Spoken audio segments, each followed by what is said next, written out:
Hello, Skipper. Hello, Navigator. Half a minute to go. Okay. Hello, Engineer. Skipper here. Yeah? Will you put the revs up, please? Yeah? Okay, keep weaving. A lot of third starts and fighter players, Skipper. Yeah, keep on. Okay, boys, okay.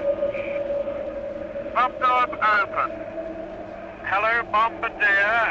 Okay when you are. Bomb doors open. Bomb doors open, Bombardier. Right. Steady. Steady. Bomb's going in a minute. Hey, Jimmy, trace it behind us. Bomb's steady, man. Hurry up, Jimmy, hold it up. Where is he, rear gunner? Can you see him? Down! Down! Down! He's chopped down. Did you shoot him down? Yeah, he's got him, boy. Right in the middle. Right about, take him. Keep waving. There's some black coming at me. In the early years of the war, the only means by which Great Britain and her empire could take the conflict into the heart of the enemy was by bomber command. The primary objectives would be German submarine yards, its aircraft industry, transportation, oil plants and other targets in enemy war industry, in that order. By 1944, 2 million soldiers and civilians were engaged in ground anti-aircraft defence in Germany. It was the bomber offensive which brought Germany to defeat in the field.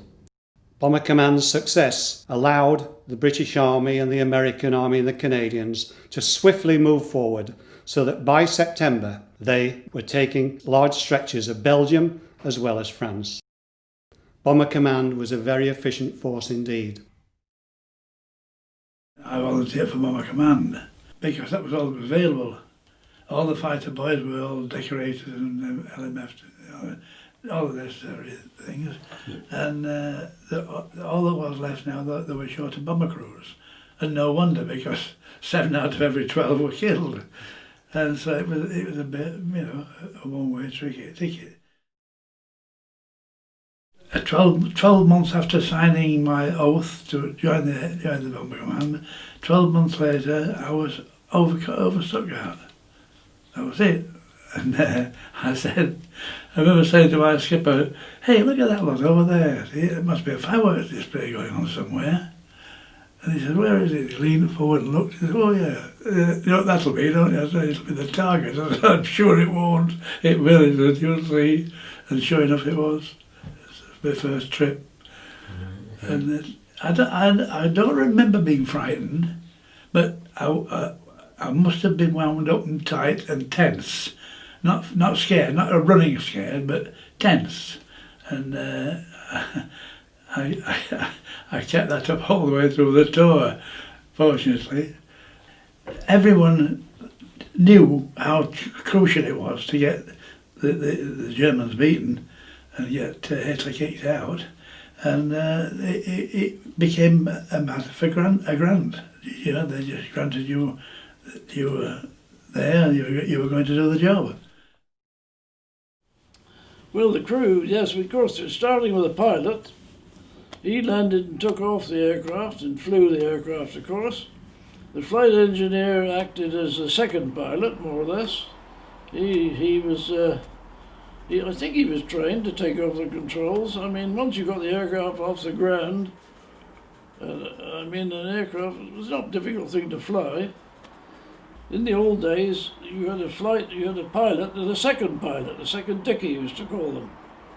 But eventually they did away with this, and the flight engineer did the job of the second dicky. In other words, he controlled the throttles on takeoff and landing and the flaps, and also he controlled the petrol supply, which was very vital because there were petrol tanks all over. I can't remember anything about it. I used to know about it, but in the wings and here, there and everywhere. And you had to take the fuel off in a sort of calibrated way to make sure that the aircraft maintained a level flight.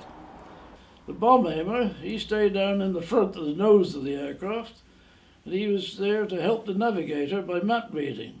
But the rear gunner in the back once you got in there, it wasn't so bad. I mean, in the early days of the war, the rear gunner, the German, when we started doing daylight raids in Bomber Command, the rear gunner was the first one to die because they always attacked from the back. And they got a rather bad name, rear gunners. Always got aircraft coming back, the rear gunner had to be hosed out of the turret. He'd been smashed up completely. The biggest danger really to the bomber at night was these Ju-88s with an upward firing cannon, which it was a very clever device really. A cannon firing upwards with a bomb sight, and these blasted things used to fly underneath you, and they'd fire this cannon up into the port wing where the petrol tanks were, and of course that was the end of the aircraft really. They didn't fire really into the bomb bay, because if they fired in and exploded the bomb bays, they would probably be blown out of the sky as well. So they fired into the port wing usually. As the war began in September 1939, Edgar Ludlow Hewitt, the commander of Bomber Command at that time, had only 17 effective bomber squadrons. He described his force as totally useless. And even by January 1940, the flight line only counted as 280 frontline aircraft.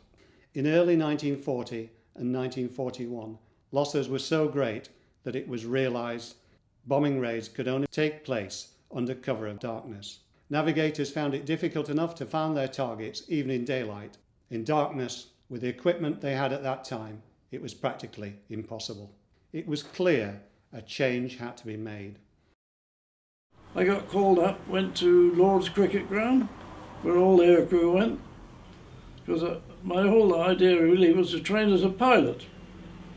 And I trooped off to Lord's Cricket Ground, where we took the oath and got our uniforms and everything. We were all billeted in the flats all around Lord's Cricket Ground, and we were drilling up and down the street all day long, and then for our food we went down to the canteen at Regent's Park Zoo, which I think all aircrew will remember that. Great long queues, all in squads, waiting to go in and have something to eat, which wasn't very good, mind you, but mainly we lived on Lion's fruit pies, to be quite honest with you.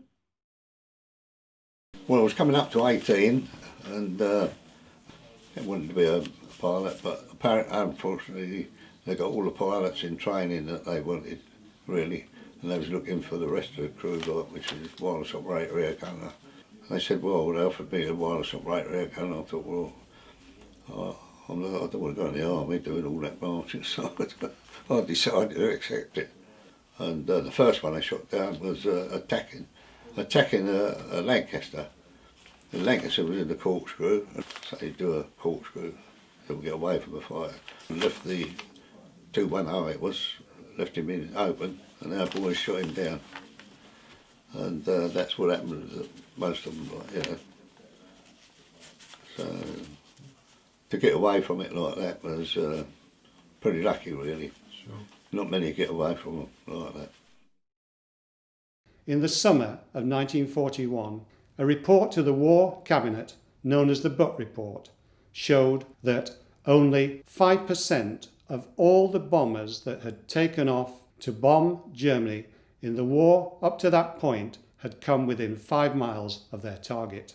The pragmatism forced on Churchill's government by the Butt Report led to an edict by Sir Charles Portal, the Chief of the Air Staff, in July 1941.